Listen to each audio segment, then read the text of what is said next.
Hello, buddy. Welcome back to Tin Man's Court Channel. I'm your host, Jeffrey Tin Man Taylor, and today I'm reacting to my third and final scary storyteller for you all. And the one I picked out this time is Nightmare Files. And the video that I'll be reacting to is titled 3 Scary True Horror Stories. So without further ado, I'm going to turn these lights off, move the camera up here for you guys, and let's get this reaction on the road and in the back, shall we? Okay, up, here we go.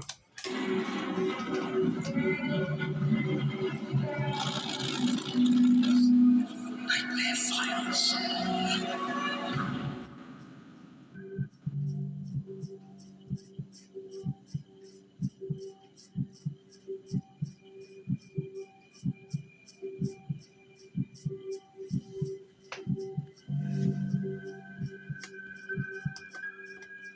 One night when I was 15 years old, I arrived home just after midnight and my parents were already in bed.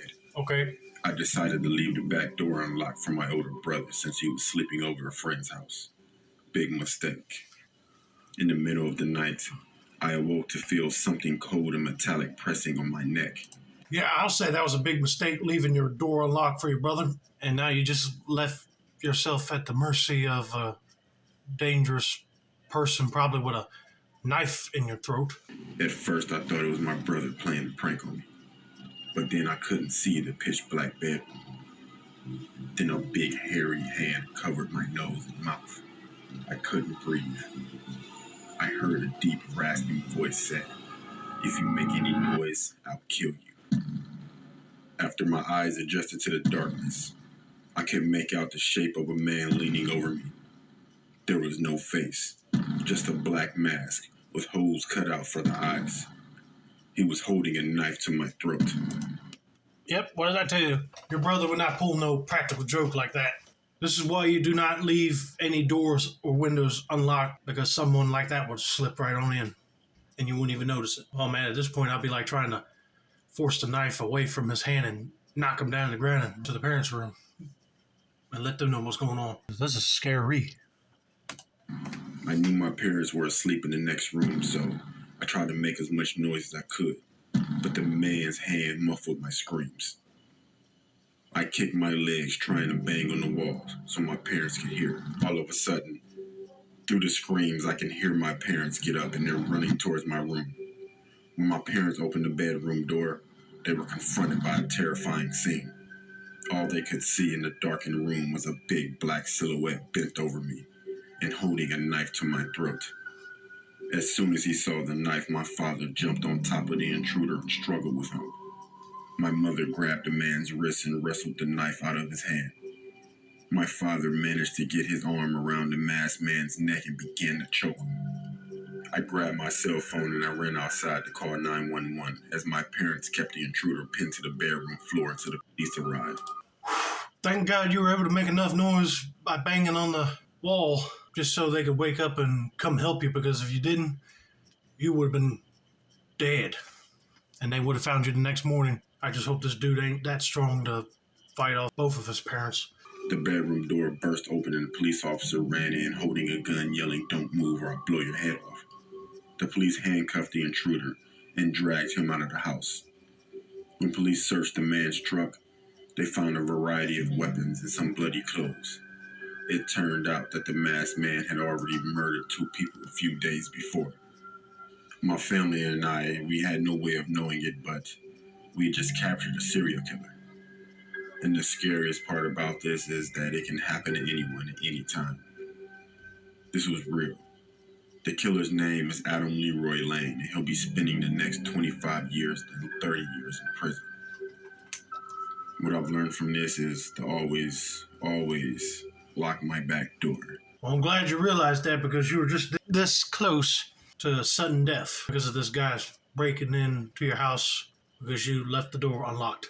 But man, if he already killed some people, I wouldn't give him 25 to 30 years. I would have gave him life or death penalty. I'm just glad that he was able to get his parents awake to help him get that guy off of him, and he did not get seriously hurt.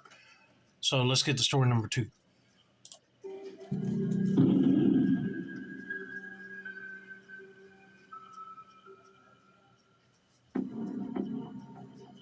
When I was just a little boy, I had an imaginary friend.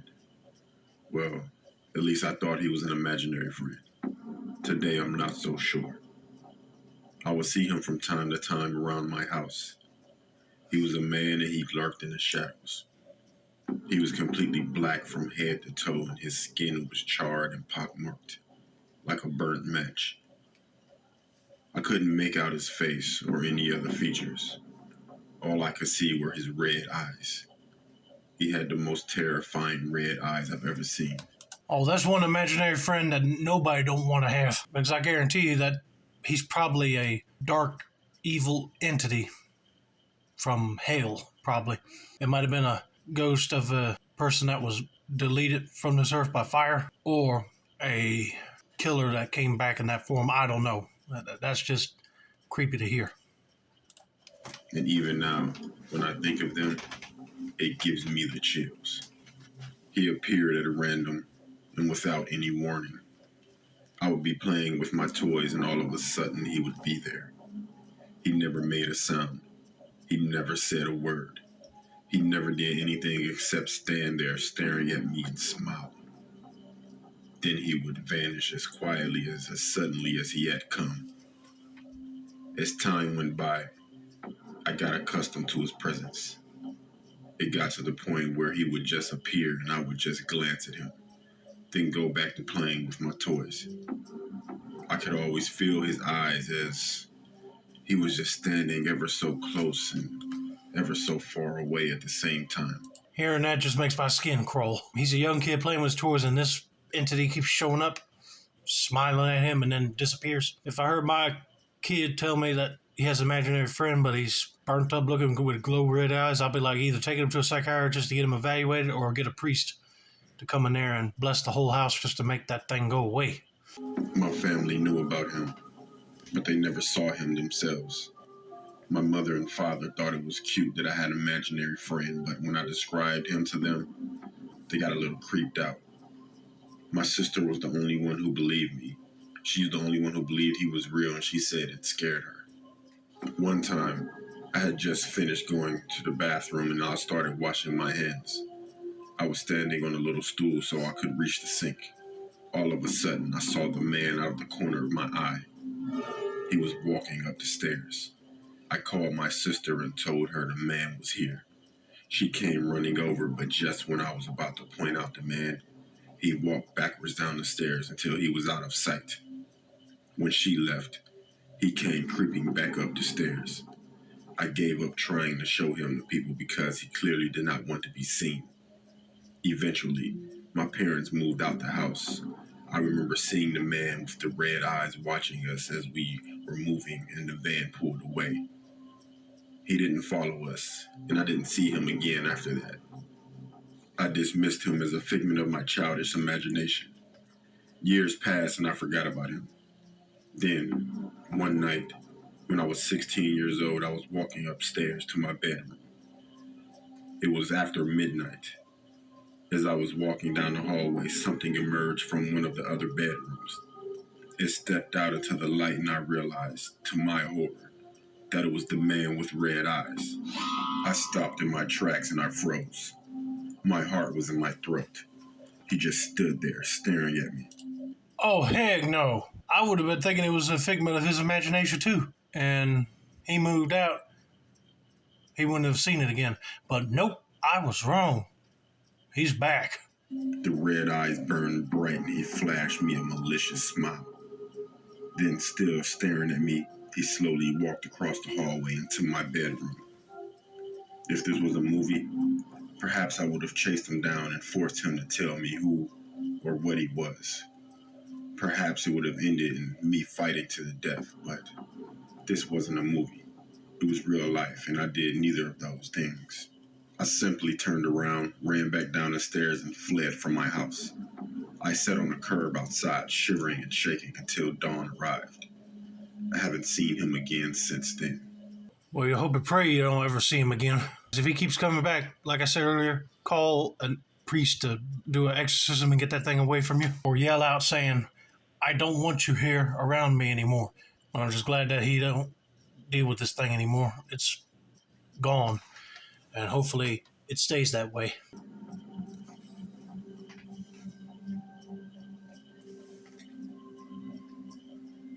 About 10 years ago, my 3-year-old son and I moved to a house from our apartment. It was a very old building, and the inside of the house always seemed to be just a little darker and just a little colder than it should have been. Not long after we moved in, a friend of mine came to visit. The whole time we were sitting and talking, she seemed very uncomfortable.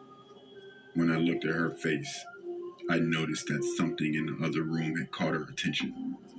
Her eyes grew wide, and she said, "I have to go." I asked her what was wrong, but she refused to tell me. Her odd reaction was freaking me out, so I kept after her. On her way out the door, she finally blurted out, "This house is haunted." But she wouldn't tell me what it was, or what made her think so. To this day, she still refuses to tell me what she saw. About a week later, my 3-year-old son casually asked me who the old lady in the bathroom was. One day, I was leaving my house for work, and I got to the car and I realized I needed to run back in the house to get something.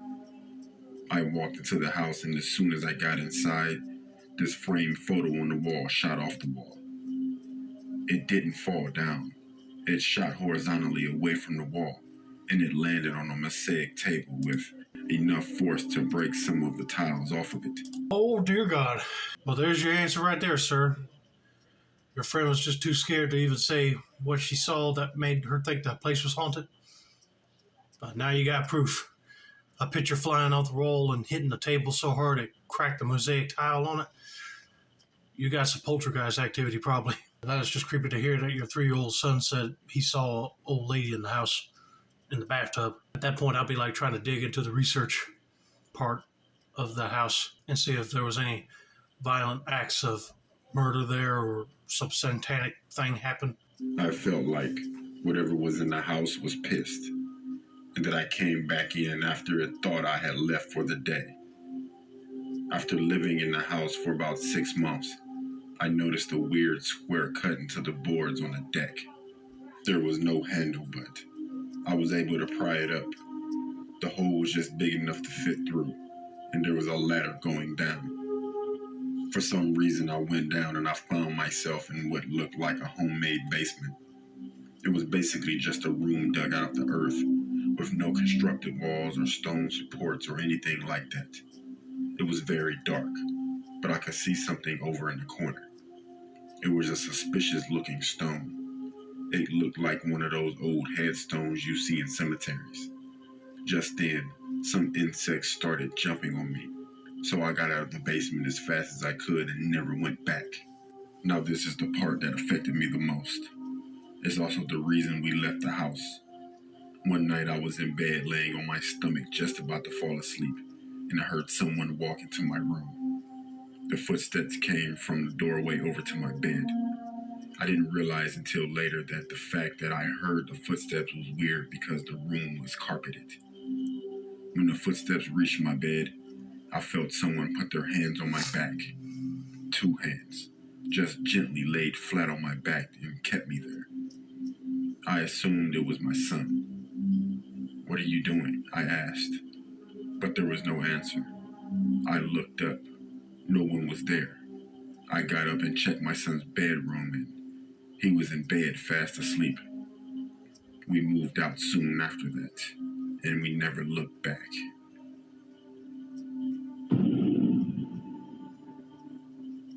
I guarantee you that spirit was mad that you crawled into the little dugout crawl space. They wanted to show you how mad they were by jumping on you to squeeze your back. I'm glad they moved out of that house because I wouldn't stay there another minute either, just by experience and all that. But yeah, I guarantee you, if you called the cops to tell them to bring a canine to sniff that area to see if there's a body right there, and you get them to take it out and bury it in the cemetery, maybe the haunting stuff would be done and over with. But anyway, I hope you guys enjoyed this video. Don't forget to like, subscribe, turn on post notifications for more Nightmare Files content like this. This has been another successful installment of the Tin Man Score channel. I'm your host, Jeffrey Tin Man Taylor, and I said that's a wrap. And have a nice day, y'all.